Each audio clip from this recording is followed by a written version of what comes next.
Hey everyone. Hey everyone. How's everyone doing? Um, it seems like forever that I made one of these videos, and the series that I started about areas of focus for a CISO. I would like to continue with that, but hopefully I should make some videos about other things that a CISO would need to keep in mind.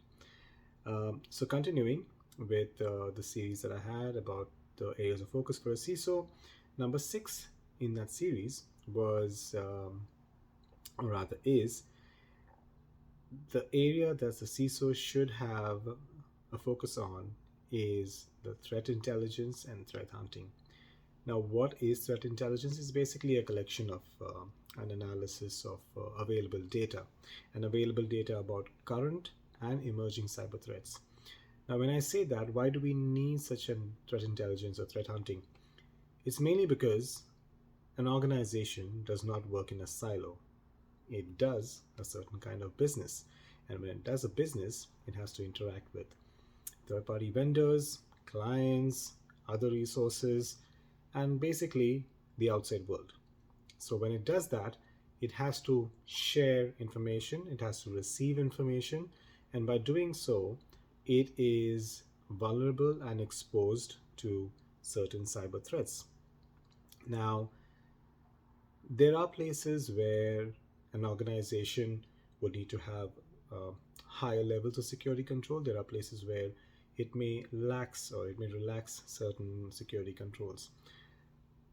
The first thing a CISO would need to know is, what are my assets? What are the things that are really, really important to my organization? And what are the things, and which are these assets?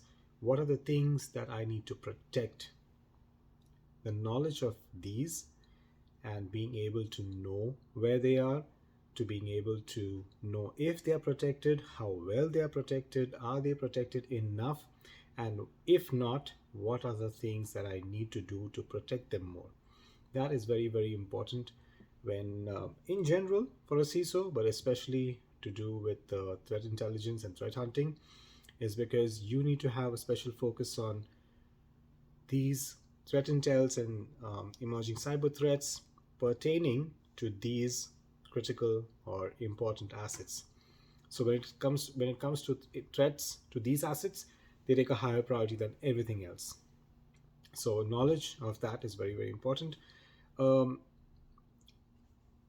when I talked about an incident response plan, that incident response plan should have a component of threat intelligence and threat hunting, because a lot of incidents could come from those areas.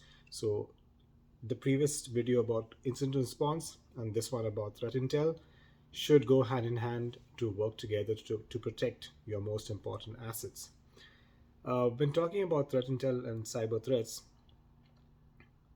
a very common action that's taken by CISOs and should be taken by any organization is to have security controls like your VPN, your firewalls, in case you have budgets, IPS, IDS, all those equipment slash programs or slash hardware that can perform certain levels of security controls, especially when it comes to your critical assets, your important assets. You need to have those in place. So I'm looking at my notes. um,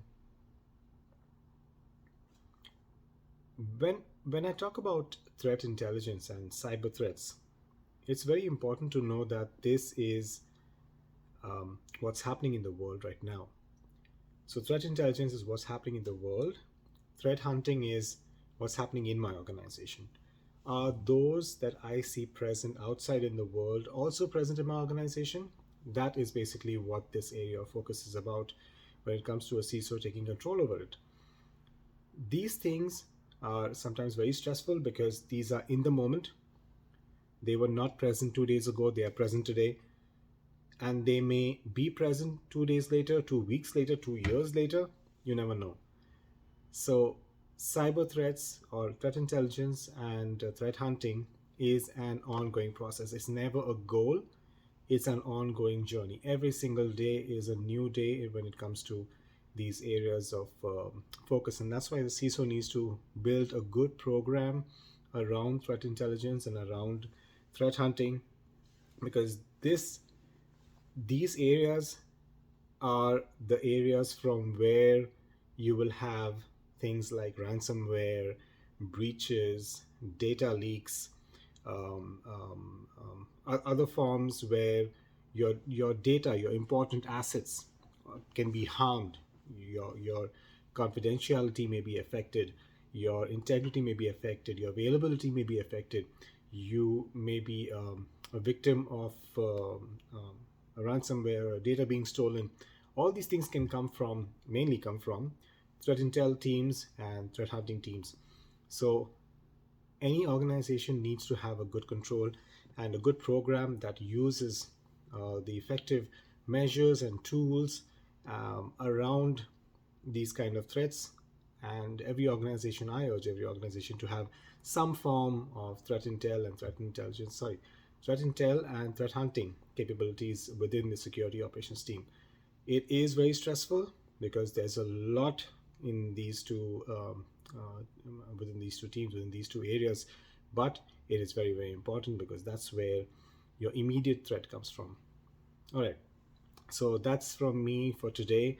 um, Hopefully I should be back again with another video, but until then I urge you to be safe online, choose wisely when it comes to organizations, um, put the interests of the organizations and the organization's business ahead of important security considerations. Tailor it, match it, scope it, and customize it to the needs of your business. That will be my advice for today. And hopefully, I should be able to see you in the next video with the next area of focus for a CISO. So until then, take care and have a good one.